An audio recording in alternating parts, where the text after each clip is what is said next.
dahil sa due process. Dahil, ano ba yung sinabi niya? Walang due process ang pagpapatanggal kay Gloria Mercado at iba pang officials ng Department of Education. Ano sinabi ko kanina? The position of a USEC and ASEC is a position of trust and confidence by the appointing authority. Ngayon, ang appointing authority ng USEC at ASEC ng DepEd is the President of the Republic of the Philippines. Dapat tinatanong ng House of Representatives bakit tinanggap ni Pangulong Marcos ang resignation ng mga USEC at ASEC na yon sa Department of Education. Last question. Bakit nila pinipinalize si Yusek Lopez?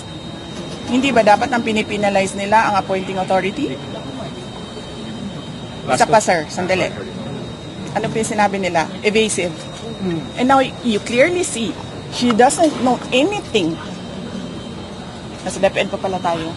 Pero pagdating natin sa OVP, makikita ninyo, she doesn't know anything about confidential funds. So, saan doon ang evasive answers? Last question. Nagsusulat, penalize nila si Yusek Lopez for writing a letter to the Commission on Audit on the position of the Office of the Vice President regarding the release of documents regarding confidential funds. Bakit mo ipipinalize ang tao pumirma para sa isang opisina, posisyon ng opisina? Saan ang hustisya dito? And ano sinabi nila kanina? Diba? Apparently, hindi nila alam ang batas. Ano sabi nila? Questionin mo na lang sa korte. Saan kami pupunta sa mga ginagawa sa amin? Mismong komite, alam na nilang mali yung ginagawa nila.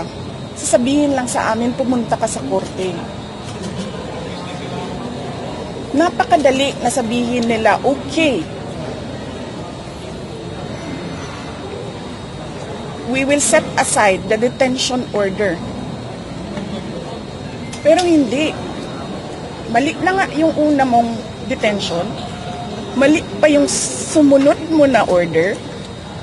And then sasabihin mo sa tao na nakakulong, na hindi makalabas, lahat, kahit ako, hindi ako makalabas basta-basta,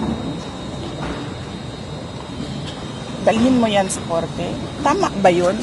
Kayong mga taong bayan, tanungin ko kayo, tama ba na hindi alam ng ating House of Representatives kung ano ang mga batas?